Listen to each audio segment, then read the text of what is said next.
हाय दोस्तों, आज बात करूंगा कि प्रॉपर्टी सेल करना भी एक बड़ा टास्क है और प्रॉपर्टी खरीदना भी एक बड़ा टास्क है। जनरली देखने को ये लगता नहीं है।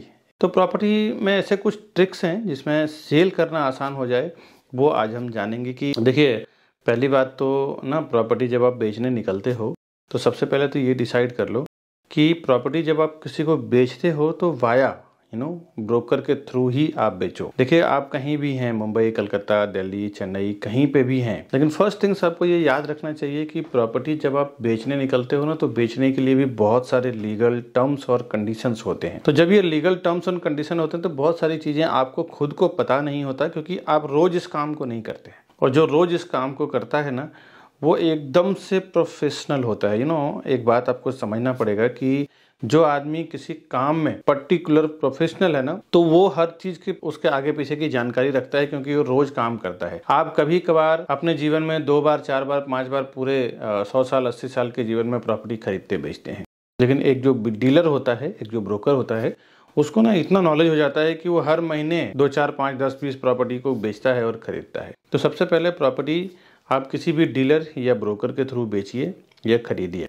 दूसरी बात, प्रॉपर्टी बेचने के लिए ना सबसे पहले आदमी ना बहुत दूर दूर की चीज़ें देखते हैं। पहले तो देखो, अगर आप फ्लैट बेच रहे हो ना, मैं अभी फ्लैट की बात कर रहा हूँ, रो हाउस, बंगलो, सोसाइटी का मैं दूसरे वीडियो में बात करूंगा। फ्लैट जब आप बेचते हो ना, तो आप ये याद रखिए कि आप जिस सोसाइटी में रह रहे हैं ना, बहुत सारे लोगों को आपकी सोसाइटी में ही फ्लैट खरीदने की जरूरत है। और आपको मालूम नहीं है कि जो लोग रह रहे हैं उनके रिलेटिव्स को चाहिए, उनके दोस्त को चाहिए, क्योंकि उनके दोस्त, उनके रिलेटिव उस बिल्डिंग में रह रहे हैं। तो सबसे पहले आप सोसाइटी में अनाउंसमेंट कर दो, सेक्रेटरी चेयरमैन को बोल दीजिए। इवन वहां पे जो सिक्योरिटी वाला होता है ना, वॉचमैन, वो काफी काम करता है। आजकल तो मैं देख रहा हूँ कि वॉचमैन को काफी पता होता है कि भाई इस बिल्डिंग में ये फ्लैट सेल करना है, इस बिल्डिंग में ये फ्लैट सेल करना है। तो सबसे पहले अपने सिक्योरिटी वाले को बोल दो। कुछ जाता नहीं है यार, 5-10 हजार रुपया अगर उसके जेब में जाएगा, उसका भी भला हो जाएगा, है ना। अब मैं डीलर में बाद में आऊंगा, पहले मैं कुछ बेसिक चीजें आपको बता दूं। आपको डायरेक्ट सेल करने निकले हैं तो आप क्या करिए, पहले आप सोसाइटी के सेक्रेटरी चेयरमैन को बोल दो। साथ ही साथ सोसाइटी के ग्रुप में, आजकल व्हाट्सएप ग्रुप हर एक सोसाइटी का रहता है, तो ग्रुप में आप अनाउंसमेंट कर दो कि मुझे प्रॉपर्टी सेल करना है।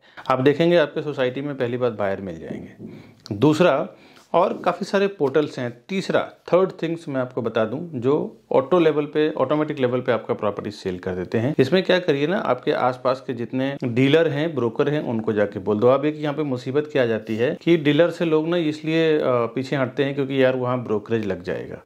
देखिए, आप जो है ना, पहली बात तो मार्केट में, सोसाइटी में, आसपास के लोकेशन में ये देख लीजिए जहाँ पे आपको प्रॉपर्टी सेल करना है, उसकी एग्जैक्ट प्राइस क्या है।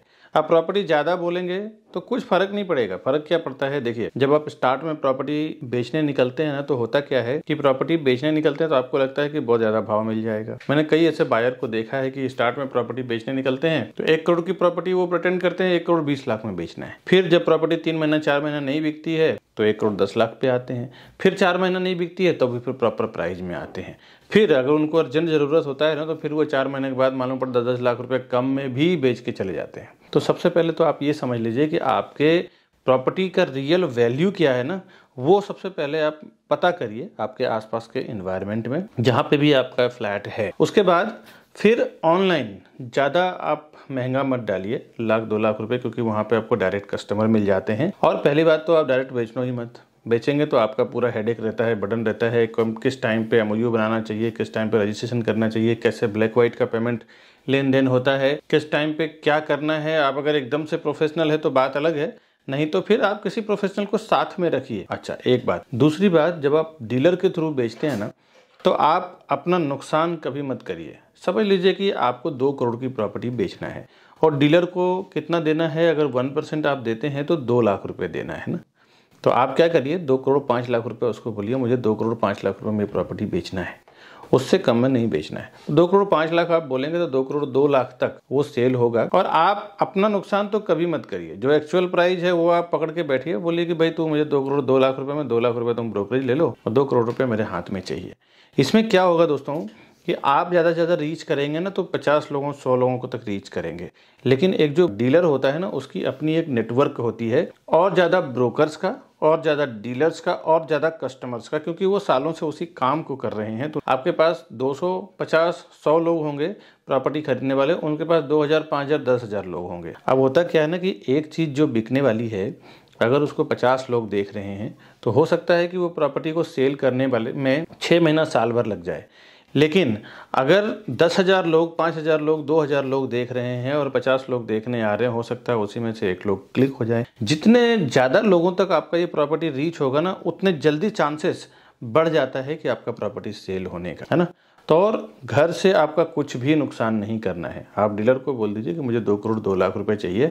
आप 2 करोड़ 10 लाख रुपए कोट करो, 2 करोड़ 4 लाख रुपए कोट करो। देखो 1-2% नेगोशिएशन का जो स्कोप है ना, वो रखना ही चाहिए, क्योंकि जब पार्टियां आती है ना तो उनका कुछ एक्सपेक्टेशन होता है कि यार जो 2 करोड़ 6 लाख 8 लाख बोल रहा है ना, वो एटलीस्ट 3-4 लाख रुपए तो कम करेगा, 1-2% तो कम करेगा ही करेगा। अगर जो ज़्यादा नेगोशिएशन की बात करता है तो आप डील करें ना करें वो अलग बात है, लेकिन 1-2% तो नेगोशिएशन का स्रोत आप रखो, उतना तो स्कोप रखना बहुत जरूरी भी हो जाता है। एक तो मैंने बताया कि सोसाइटी में अनाउंसमेंट करना, एक मैंने बताया कि डीलर्स को बोल दो जाके और अपना नुकसान कभी मत करिए। तीसरा ये है कि आप कुछ ऑनलाइन फ्री पोर्टल्स हैं वहाँ पे डालिए।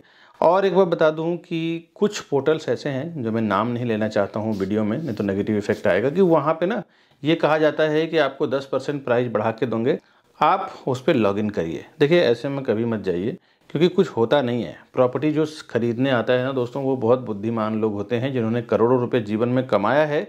वो कोई ऐसे अनाड़ी और बेवकूफ़ लोग नहीं होते हैं, वो बहुत बुद्धिमान लोग होते हैं। वो अपनी बुद्धिमत्ता के कारण ही पैसे कमाते हैं। तो आप ये समझ लीजिए कि कोई भी बायर जब आके प्रॉपर्टी खरीदेगा ना, तो 1 बार 2 बार वो देखता है, फिर वो कंपेयर करते हैं। वो 100 प्रॉपर्टी देखते हैं तो 1 या 2 प्रॉपर्टी पसंद आता है, फिर उसमें भी वो मार्केट से कंपेयर करते हैं कि ये मेरे काम का है कि नहीं, सही प्राइस में है कि नहीं। आपको ऑनलाइन पोर्टल वाले बोलते हैं कि आपको हम 10% ज़्यादा प्राइस दिला देंगे या 5 लाख रुपए ज़्यादा दिला देंगे, ऐसा कुछ नहीं होता है। ऐसा मेरा कई हजारों कस्टमर के साथ एक्सपीरियंस है कि इतना कोई अच्छा प्राइस बोलते हैं ना वहाँ पे कि 10% बढ़ा दीजिए आपको मिल जाएगा। कुछ होता नहीं है, कुछ बिकता नहीं है। हाँ, कस्टमर एक बार, बहुत बार तो कस्टमर फ़ोन भी नहीं करते हैं वो प्राइस को देख के। प्राइस एक प्रॉपर रखिए, और डायरेक्ट अगर आप सेल करने निकले तो ऑनलाइन पोर्टल पे भी प्रॉपर प्राइस ही डालिए, उसमें अच्छा फटाफट डील होगा। और प्रॉपर प्राइस पे ही बेचना है ना, तो बहुत सारे डीलर हैं जिनके बने बनाए कस्टमर हैं, आप उनसे कांटेक्ट करिए, उनको बोलिए भाई मुझे प्रॉपर्टी सेल करना है।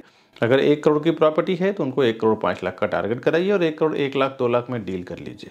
ये बहुत ही सहज नियम है, मैंने कई जगह पे देखा है, कई बार देखा है।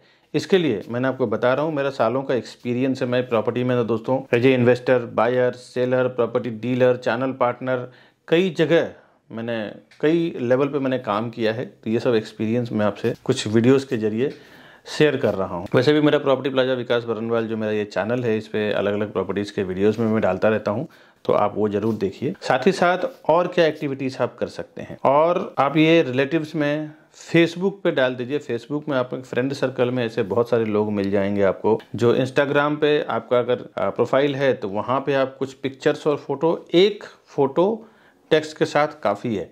मैंने कई लोगों को देखा है कि दोस्ती यारी में ही उनका काफ़ी सारा प्रॉपर्टी सेल हो जाता है। और ये सब ट्रिक्स नहीं मालूम होता है ना, तो बहुत लोग को प्रॉपर्टी बेचना इतना भारी हो जाता है कि वो लोग ना बहुत 4-4 महीना, 6-6 महीना, 1-1 साल तक सोचते रहते हैं, हेडेक लेके बैठे रहते हैं।